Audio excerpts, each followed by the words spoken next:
हाजिर दोस्तों, मैं देसराज काली बरकतां वैब टीवी देख रहे हो तुसी। सस्सा ਸਾਹਿਤ प्रोग्राम है।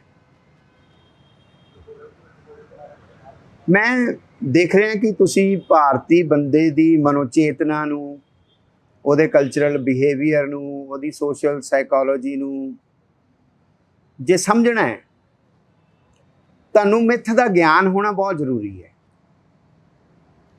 ਮਿੱਥ ਦੀ ਸਮਝ बहुत ਜ਼ਰੂਰੀ है। ਮਿੱਥ बहुत जटिल संरचना है, बहुत, पर भारत कोल ਇਹ खजाना है, पूरे विश्व च खजाना है। भारत के खजाने नूं आपां थोड़े तक महाभारत किसी होर तरीके नाल पहुंच सकदा, एक पोलीटिकल आसपैक्ट तो पहुंच सकदा, मेरे तक भी पहुंच सकदा। ਉਹਦੇ ਵੱਖ-ਵੱਖ करैक्टर, विदुर होर तरीके नाल, कृष्ण होर तरीके दे नाल, दुर्योधन, धृतराष्ट्र, बरबरीक,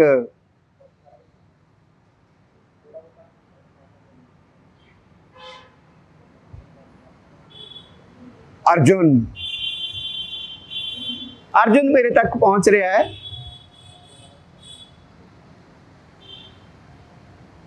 बैराग,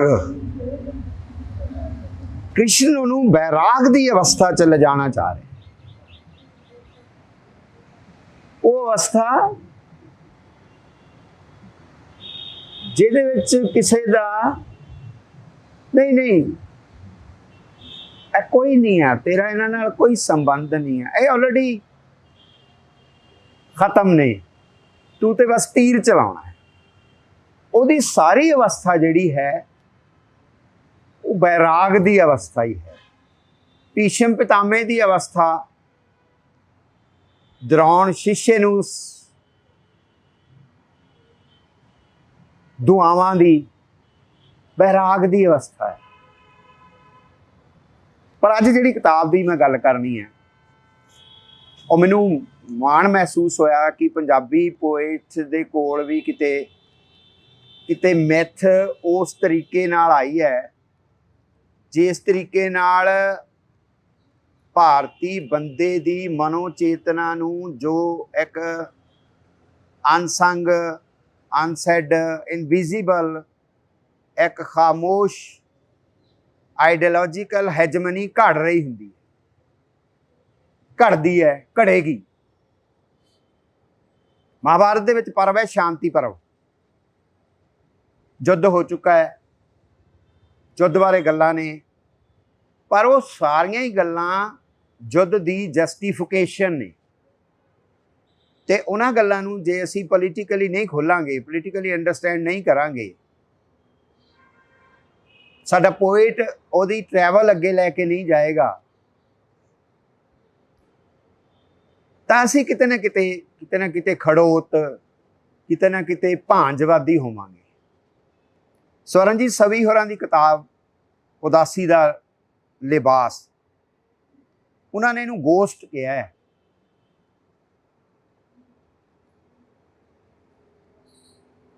मैं इनू स्वै संवाद कहना है।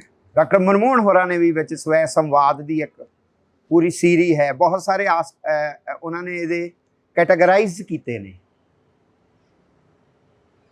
पीरीयड नू लैके, घटनावां नू, दुखांतक पॉलिटिकल घटनावां नू लैके, पॉलिटिकल समझ नू लैके, वख-वख जे उन्होंने चैप्टर बनाए ने, तैं की दर्द ना आया चाहे होर। महाभारत दे पात्रां दा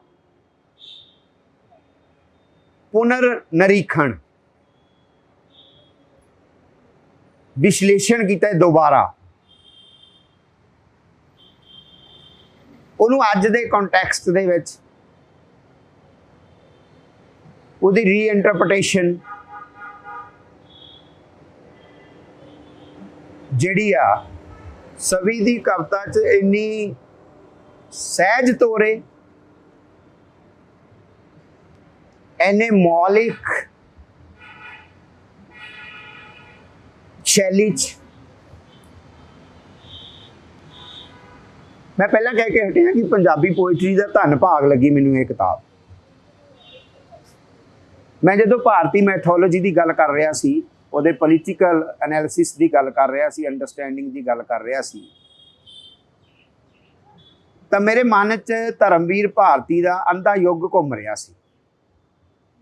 दो सिपाही ने बाहर हनेर घुप घेर पै गया, तो वह पुछदा वाह इन्ना हनेर की है। वह कहता जिस मुल्क का, जिस देश का राजा अन्ना होएगा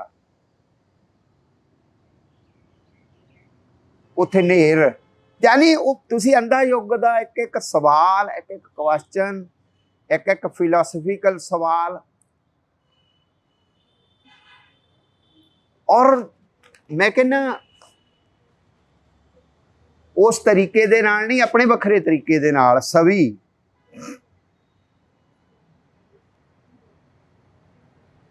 महाभारत नूं समझ रहा है, अपने वेलियां नूं समझ रहा है, अपने वेलियां ते कटाक्ष कर रहा है।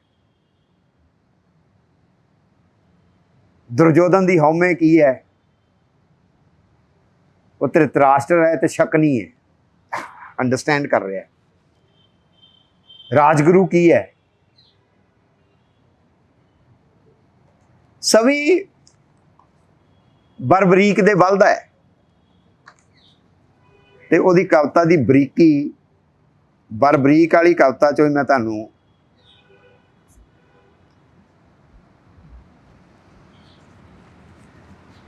इक्को तीर ने बन दिता, पत्ता पत्ता रुख नाल टैकदा झड़ के हेठां डिग्या। इक्को तीर ने बन दिता, पत्ता पत्ता रुख नाल टैकदा झड़ के हेठां डिग्या। कृष्ण दे पैरों कढ़ दिती जमीन। वो मैथ चाहता कि उन्हें एक पत्ते दे उत्ते पैर रख लिया सी। छल धर्म धर्म के नाम ते शक्ति और जोधा, टंग दिता रुख ते छल ने। चंबूक बरबरीक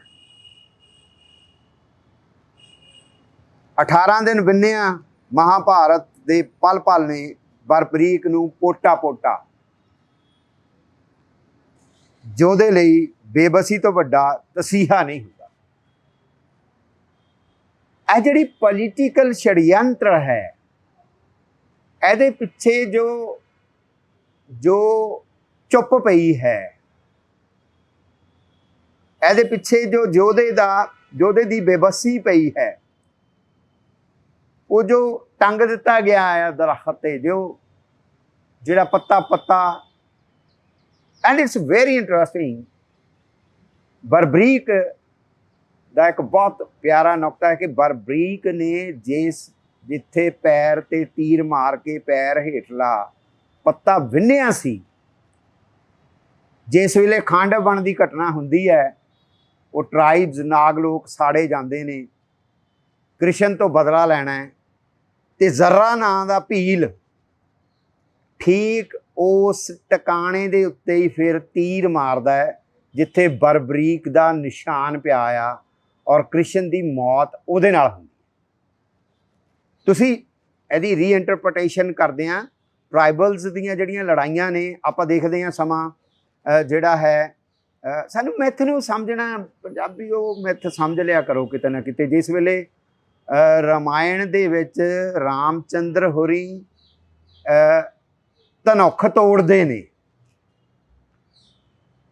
तां एक सिंबल है कि शिकार तो खेती वाल नूं शुरू हो गया है, और वो खेती वाल नूं होना है, तो फिर खांडव बन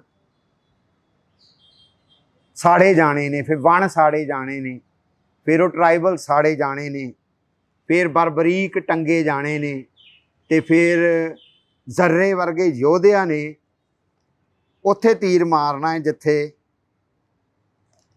और फिर वो सारी जिहड़ी नैतिकता अनैतिकता जो महाभारत की है, जिहड़ी अज तक चली जाती है, जिन्होंने अज ना को रिलेट करके सभी देख रहा है ना, अपन बहुत बरीक नज़मां दे विच बहुत यह कवितावां चुप दी मार मारदियां ने। ਇਹ ਕਵਿਤਾਵਾਂ ਬੋਲਦੀਆਂ ਘੱਟ ਨੇ, ਚੁੱਪ ਨਾਲ ਜ਼ਿਆਦਾ ਤਿੱਖਾ ਪ੍ਰਹਾਰ ਕਰਦੀਆਂ ਨੇ। ਪਾਂਡਵਾਂ ਲਈ, ਧਰਮ ਲਈ ਹਰ ਹੀਲ ਹਰਬਾ ਵਰਤਦਾ, ਕੌਰਵਾਂ ਦੇ ਸੱਭੇ ਯੋਧਿਆਂ ਦੇ ਵਰਦਾਨ ਦਾ ਤੋੜ ਲੱਭਦਾ, ਕ੍ਰਿਸ਼ਨ ਉਹਨਾਂ ਦੀ ਹਾਰ ਸੁਨਿਸ਼ਚਿਤ ਕਰਨ ਲਈ। ਪਤਾ ਸੀ ਅਭਿਮਨਯੂ ਕੋਲ ਤੋੜ ਨਹੀਂ ਚੱਕਰਵਿਊਹ ਦਾ, ਅਰਜਨ ਦੀ ਜ਼ਿੱਦ ਮਨ ਲੈ ਗਿਆ ਦੂਰ। ਅਭਿਮਨਯੂ ਕ੍ਰਿਸ਼ਨ ਦੀ ਬਸਾਤ ਦਾ ਪਿਆਦਾ, ਪਾਂਡਵਾਂ ਦਾ ਲਾਡਲਾ, ਜੰਗ ਦੀ ਨੈਤਿਕ ਪਰਖ ਬਣਿਆ, ਤੋੜਨ ਲਈ ਅਰਜਨ ਤੇ ਭੀਮ ਦੀ ਨੈਤਿਕਤਾ।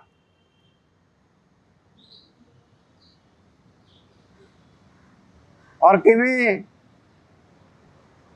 ਗੰਧਾਰੀ ਦੇ ਮੋਹਰਿਓਂ ਦੀ ਲੰਘਣ ਤੋਂ ਪਹਿਲਾਂ ਉਹਨੂੰ ਸਹਿਲ ਨਹੀਂ ਹੋਣ ਦੇਣਾ।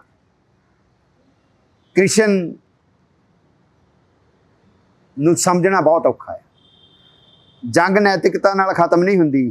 ਕ੍ਰਿਸ਼ਨ ਜਾਣਦਾ ਨਿਰਪੱਖ ਹੋਣਾ, ਅਪਰਾਧੀ ਹੋਣਾ। ਸਭੀ ਦੀ ਪੋਲਿਟਿਕਸ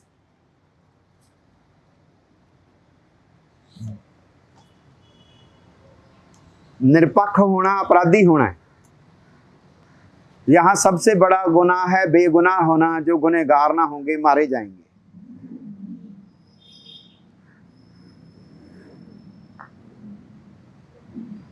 सभी बहुत कवितावां ने, तुसी ये किताब पढ़ोगे तो समझ आएगी कि how to read Mahabharata, even how to understand Krishna, even how to understand the ego of Duryodhana, how to understand the Dhritarashtra, how can you understand the Vidur, what is Vidur, ਉਹਦਾ ਤਿਆਗ ਕੀ ਸੀ, ਭੀਸ਼ਮ ਪਿਤਾਮਾ ਦਾ ਤਿਆਗ ਕੀ ਸੀ, ਉਹਦੀ ਬੇਬਸੀ ਕੀ ਸੀ, ਬਰਬਰੀਕ ਦੀ, ਇੱਕ ਜੁੱਧ ਦੀ ਨੈਤਿਕਤਾ, ਅਨੈਤਿਕਤਾ, ਕੌਨਸਪੀਰੇਸੀ, ਸਾਰਾ ਨਕਸ਼ਾ ਤੁਹਾਡੇ ਸਾਹਮਣੇ। ਫਿਰ ਉਹ ਕਿਤੇ ਖੂਨ ਦੇ ਹੰਝੂ ਰੋਂਦਾ ਹੈ। ਇਸ ਸਮੇਂ ਦੇ ਉੱਤੇ ਮੈਨੂੰ ਐਲੀ ਵੀਜ਼ਲ ਦਾ ਨਾਵਲ ਰਾਤ ਐਕਸੀਡੈਂਟ, ਐਲੀ ਵੀਜ਼ਲ ਮੇਰੇ ਸਾਹਮਣੇ ਗੈਸ ਚੈਂਬਰਾਂ ਦੇ ਦੁੱਖ ਰੋਂਦਾ, ਉਹ ਸਾਰਾ ਹਿਟਲਰੀ ਫਾਸਿਸਟ, ਬਟ ਸਭੀ ਨੂੰ ਕੁਝ ਇਨਵਿਜ਼ੀਬਲ ਗੈਸ ਚੈਂਬਰ ਵਿਜ਼ੀਬਲ ਦੀਦੇ ਨੇ। पोइट्री ਉਹਦੀ है गैस चैंबर। गैस भरदी चैंबर च हौली हौली, शरीर जवाब दिंदा जांदा, साह दे नाल नाल पसरदी मौत दी सराल, तूड़े शरीर दीवार तो पार जाण दे सुपने नूं मरदा देखदे पल पल, लत्तां जीवन मगर भज्जण तो हुंदियां लाचार, अखां च मौत दा तांडव, दीवार ते ਉਂਗਲਾਂ ਦਾ ਲਹੂ, ਨੌਂਦਰਾਂ ਦੇ ਨਿਸ਼ਾਨ। ਇਹ ਚਮਕਦੀਆਂ ਲਕੀਰਾਂ ਦਿੰਦੀਆਂ ਲੇਖਾ ਜੋਖਾ ਕਿੰਨੇ ਗਏ ਪਾਰ। ਅੱਜ ਵੀ ਨੇ ਚੈਂਬਰ ਸ਼ਰੇਆਮ ਵਿਸ਼ੇ, ਸੜਕਾਂ, ਪਾਰਕਾਂ, ਬਾਜ਼ਾਰਾਂ, ਗਲੀ ਮੁਹੱਲਿਆਂ, ਘਰਾਂ ਦੇ ਆਰ ਪਾਰ, ਖੁੱਲੀ ਹਵਾ 'ਚ ਵੀ ਸਾਹ ਘੁੱਟਦਾ, ਲਹੂ ਦੀ ਗੰਧ, ਨੌਹਾਂ ਦੇ ਨਿਸ਼ਾਨ, ਸੜਦੇ ਜਿਸਮ ਤੇ ਸਾਮਾਨ, ਉੱਪਰੋਂ ਸ਼ਾਂਤ ਹੁਕਮਰਾਨ। सभी अपने ਸਮਿਆਂ 'ਚ ਘਟ ਰਹੇ ਇਹ ਸਾਰੇ ਬਿਰਤਾਂਤ, ਘੜੇ ਜਾ ਰਹੇ ਇਹ ਸਾਰੇ ਬਿਰਤਾਂਤ ਆਪਣੇ ਤਨ ਤੇ ਹੰਢਾਉਂਦਾ ਹੈ। ਉਹ 84 ਹੰਢਾਉਂਦਾ ਹੈ, ਉਹ 92 ਹੰਢਾਉਂਦਾ ਹੈ, ਅਤਵਾਦ ਦਾ ਪੀਰੀਅਡ ਹੰਢਾਉਂਦਾ ਹੈ, ਫਾਸਿਸਟ ਪੀਰੀਅਡ ਹੰਢਾ ਰਿਹਾ ਹੈ। ਗੈਸ ਚੈਂਬਰ ਉਹਨੂੰ ਦਿਖ ਰਹੇ ਨੇ, ਸਵੈ ਸੰਵਾਦ 'ਚ ਹੈ। ਹੁਣੇ ਇੱਕ ਫਿਲਮ ਆਈ ਹੈ ਲਾਲ ਸਿੰਘ ਚੱਡਾ, ਗਲੋਰੀਫਿਕੇਸ਼ਨ ਸਿੱਖੀ ਦੀ ਕਹਿ ਰਹੇ ਕੋਈ ਲੋਕ ਉਹਨੂੰ, ਬਟ ਉਸ ਫਿਲਮ ਦੀ ਇੱਕ ਉਣਤਾਈ ਹੈ ਕਿ ਉਹ ਜਿੱਥੇ ਫਿਲਮ ਚੱਲ ਰਹੀ ਹੈ ਉਹਦੇ ਵਿੱਚ ਜਿਹੜੀਆਂ ਘਟਨਾਵਾਂ ਦਾ ਵਰਣਨ ਉਹ ਦਿੰਦੇ ਨੇ, 84 ਦੇ ਦੰਗੇ, ਆਪਰੇਸ਼ਨ ਬਲੂ ਸਟਾਰ, 92 ਗੋਧਰਾ, ਰੱਥ ਯਾਤਰਾ, ਹੋਰ ਇਸ ਤਰੀਕੇ ਦੇ ਜਿਹੜੇ ਪੋਲੀਟੀਕਲ ਬਹੁਤ ਵੱਡੇ ਇਵੈਂਟ ਜਿਹੜਾ ਇੰਡੀਆ ਦੀ ਲਾਈਫ ਨੂੰ, ਪਰ ਉਹਦੀ ਕਮਜ਼ੋਰੀ ਇਹ ਹੈ ਕਿ ਉਹਨਾਂ ਉਸ ਸਾਰੇ ਘਟ ਰਹੇ ਘਟਨਾਕ੍ਰਮ ਦਾ ਤੁਹਾਨੂੰ ਕਰੈਕਟਰਸ ਦੇ ਉੱਤੇ, ਸਮਾਜ ਦੇ ਉੱਤੇ ਕੋਈ ਉਹ ਪ੍ਰਭਾਵ ਨਜ਼ਰ ਨਹੀਂ ਆਉਂਦਾ ਜਿਹੜੀ ਉਹਦੀ ਰਿਫਲੈਕਸ਼ਨ ਜਿਹੜੀ ਹੈ, ਉਹਦੀ ਆਈਡੀਓਲੋਜੀਕਲ ਰਿਫਲੈਕਸ਼ਨ ਕਹਿ ਲਓ, ਉਹਦੀ ਭਾਵਨਾਤਮਕ ਰਿਫਲੈਕਸ਼ਨ ਕਹਿ ਲਓ, ਉਹਦਾ ਖੌਫ ਕਹਿ ਲਓ, ਉਹਦਾ ਭੈ ਕਹਿ ਲਓ, ਉਹ ਦਿਖਦਾ ਹੋਵੇ ਤੁਹਾਨੂੰ। ਇਹ ਕਿਸੇ ਵੀ ਰਚਨਾ ਦੀ, ਕਿਸੇ ਵੀ ਆਰਟ ਫਾਰਮ ਦੀ ਵੀਕਨੈਸ ਹੁੰਦੀ ਹੈ ਕਿ ਤੁਸੀਂ ਪੋਲੀਟੀਕਲ ਕੁਝ ਕਹਿਣਾ ਚਾਹੁੰਦੇ ਹੋ, ਉਹ ਕਹਿ ਰਹੇ ਹੋ ਤੱਥ ਆਧਾਰਿਤ, ਬਟ ਉਹਨਾਂ ਤੱਥਾਂ ਦਾ ਬੰਦੇ ਦੇ ਮਨ ਮਸਤਕ ਦੇ ਉੱਤੇ ਕੀ ਅਸਰ ਪਿਆ ਤੇ ਉਹਨੇ ਕਿਹੜਾ ਬੰਦਾ ਘੜਿਆ। ਹਰਵਿੰਦਰ ਭੰਡਾਲ ਹੋਰਾਂ ਦਾ ਨਾਵਲ ਆਇਆ ਸੀ ਮੈਲੀ ਮਿੱਟੀ, ਉਸ ਨਾਵਲ ਦੇ ਵਿੱਚ ਵੀ ਇਹੋ ਜਿਹੀਆਂ ਗੱਲਾਂ ਸੀ ਕਿ ਉਹ ਤੱਥਾਂ ਦੀ ਭਰਮਾਰ ਹੈ, ਪਰੰਤੂ ਪਾਤਰਾਂ ਦੇ ਮਨਾਂ ਦੇ ਉੱਤੇ ਉਹਨਾਂ ਸਾਰੀਆਂ ਘਟਨਾਵਾਂ ਦਾ ਕੋਈ ਉਹਦੀ ਚੇਤਨਾ ਤੇ, ਉਹਦੇ ਜੀਵਨ ਤੇ, ਉਹਦੇ ਵਿਹਾਰ ਤੇ ਅਸਰ ਲੱਭਦਾ ਹੋਵੇ, ਉਹ ਨਹੀਂ ਲੱਭਦਾ। ਬਟ ਸਵਰਨਜੀਤ ਸਿੰਘ ਸਵੀ ਹੋਰਾਂ ਦੀਆਂ ਇਹ ਸਾਰੀਆਂ ਕਵਿਤਾਵਾਂ ਜਿਹੜੀਆਂ ਉਦਾਸੀ ਦਾ ਲਿਬਾਸ 'ਚ ਨੇ, ਇੱਕ ਪੋਇਟ ਦਾ ਉਦਾਸ ਹੋ ਜਾਣਾ, ਇੱਕ ਲੰਬੇ ਅੰਤਰਾਲ ਦੀ ਉਦਾਸੀ ਜਿਹੜੀ ਹੈ, ਮੈਂ ਜਿਵੇਂ ਇਸ ਕਿਤਾਬ 'ਚ ਉਤਰਨ ਤੋਂ ਪਹਿਲਾਂ ਹੀ ਕਹਿ ਦਿੱਤਾ ਸੀਗਾ ਕਿ ਜਿਹੜਾ ਅਰਜੁਨ ਹੈ ਉਹ ਬੈਰਾਗ ਹੈ। ਕਵੀ ਪੋਲੀਟੀਕਲੀ ਤਿੱਖੇ ਪ੍ਰਹਾਰ ਕਰ ਰਿਹਾ, ਤੀਰ ਮਾਰ ਰਿਹਾ ਅਰਜਨ ਵਾਂਗ ਹੀ ਐਨ ਨਿਸ਼ਾਨੇ ਦੇ ਉੱਤੇ, ਪਰ ਉਹ ਇੱਕ ਬੈਰਾਗੀ ਹੈ। ਇਸ ਬੈਰਾਗੀ ਦੀ ਕਵਿਤਾ ਜੋ ਉਦਾਸੀ ਦੇ ਲਿਬਾਸ 'ਚ ਆਈ ਹੈ, ਉਹਨੂੰ ਜੀ ਆਇਆਂ ਕਹਿੰਦਾ। ਸਵੀ ਦੇ ਨਵੇਂ ਰੂਪ ਦੇ ਦਰਸ਼ਨ ਹੋਏ ਨੇ, ਵਧਾਈ ਦੇ ਹੱਕਦਾਰ ਨੇ। ਪੰਜਾਬੀ ਪੋਇਟਰੀ ਦੇ ਵਿੱਚ ਇੱਕ ਨਵਾਂ ਪੈਰ ਪਸਾਰਿਆ ਪੰਜਾਬੀ ਪੋਇਟਰੀ ਨੇ, ਇੱਕ ਨਵੇਂ ਆਯਾਮ ਦੀ ਪੋਇਮ ਜਿਹੜੀ ਆ ਤੁਹਾਨੂੰ ਉਹ ਮਿਲੇਗੀ।